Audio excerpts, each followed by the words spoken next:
जय श्री कृष्ण।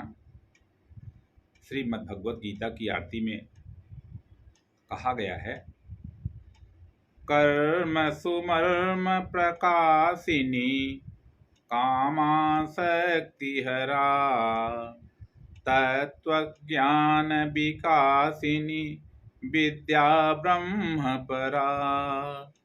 ओम जय भगवद गीते। बंधुओं, श्रीमद् भगवत गीता कर्म के रहस्य का प्रकाशन करने वाली है, काम और आसक्ति का निर्मूलन करने वाली है।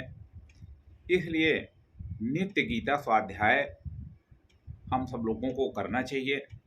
बार बार विचार जब हम करेंगे कि हमने अपने जीवन में आगे बढ़ने के लिए, अपने परिवार के लिए, अपने समाज के लिए श्रेष्ठ आचरण करना है, अपने जीवन का उन्नयन करना है, चाहे हम विद्यार्थी जीवन में हैं, चाहे गृहस्थी जीवन में हैं, चाहे वानप्रस्थ में हैं या संन्यास में हैं, हमें अपने लक्ष्य का विचार करके उस लक्ष्य को प्राप्ति करने का प्रयास करना है। तो उस प्रयास करने में श्रीमद् भगवत गीता में भगवान कृष्ण ने जो जीवन के सूत्र बताए हैं, उन सूत्रों का निरंतर चिंतन, मंथन, मनन करना है, जिससे कि हम उसे आचरण कर सकें और उस पर लाभ उठा सकें। तो इसलिए श्रीमद् भगवत गीता के शब्द शब्द प्रेरणा के क्रम में हम सब लोग नित्य एक श्लोक का चिंतन कर रहे हैं। आज उसी क्रम में श्रीमद् भगवत गीता के 16वें अध्याय के 7वें श्लोक पर हम लोग चिंतन करेंगे। 16वां अध्याय, जिसे दैवासुर संपद विभाग योग कहा गया है, और इस श्लोक में जो 7वां श्लोक है, आसुरी स्वभाव के व्यक्तियों के लक्षणों का वर्णन किया गया है, जो इस प्रकार से है। प्रवृत्तिं च निवृत्तिं च जनाना विदुरासुरा न शौचं नापि चाचारो न सत्यं तेषु विद्यते। श्री भगवान ने कहा कि हे अर्जुन, आसुर स्वभाव वाले मनुष्य प्रवृत्ति और निवृत्ति इन दोनों को नहीं जानते हैं। आसुरी स्वभाव वाले व्यक्तियों के अंदर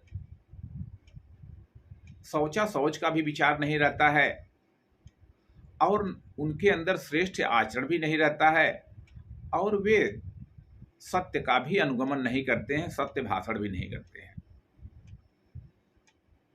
आत्मी बंधुजन, प्रवृत्ति और निवृत्ति यानी प्रवृत्ति यानी कर्म और निवृत्ति यानी त्याग। तो जो आसुरी प्रवृत्ति का व्यक्ति है, वो सोचता ही नहीं है कि हमें किस प्रकार का कर्म करना चाहिए, कौन सा काम पुण्य का है, कौन सा कर्म पाप कर्म है, उसका विचार वो नहीं करता है, और इस विषय में वो मोहित चित्त होकर के बिना विचार किए ही वो करता रहता है। जैसे कि यदि कोई व्यक्ति बिना विचार किए अपना धन किसी को उधार दे देगा और ये विचार नहीं करेगा कि जिसको हम दे रहे हैं वो वापस कर भी पाएगा नहीं कर पाएगा, तो उसका पैसा डूब जाएगा। तो जब वो जानता ही नहीं है इस बात के महत्व को, तो वो दे देता है और अपना नुकसान कर बैठता है। इसी प्रकार से जो आसुरी स्वभाव के व्यक्ति हैं, उनका एक बड़ा दोष यह है कि उनके अंदर अंतर और बाह्य दोनों प्रकार के शौच की अवस्था नहीं होती है, अंदर और बाहर की शुद्धि नहीं होती है। किसी संत ने कहा है कि जो कोयल है, भले वो अपना कालापन छोड़ दे,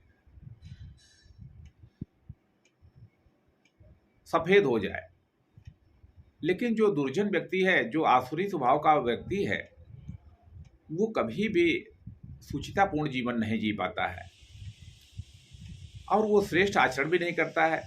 हम दिन भर उन्हीं कामों में लगे रहते हैं, लेकिन हमारे मन में ये नहीं बात आती है कि हमें श्रेष्ठ आचरण करना है।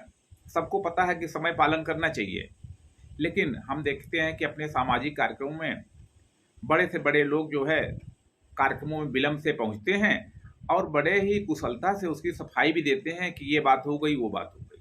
कई बड़े बड़े योग लोग हैं, वो सबसे पहले मिलते ही इसी बात की सफाई देते हैं कि इसका क्या कारण था कि जिसके नाते ये बात हो गई है। कभी वो विचार नहीं करते हैं कि हमें इस अपने अवगुण को दूर करना चाहिए, तो वो श्रेष्ठ आचरण नहीं प्रस्तुत करते हैं। जबकि भगवान ने गीता में कहा है कि यद्यदाचरति श्रेष्ठ तत्तदेवेतरो जन स यत् प्रमाणम कुरुते लोकस्तनुवृत्ते।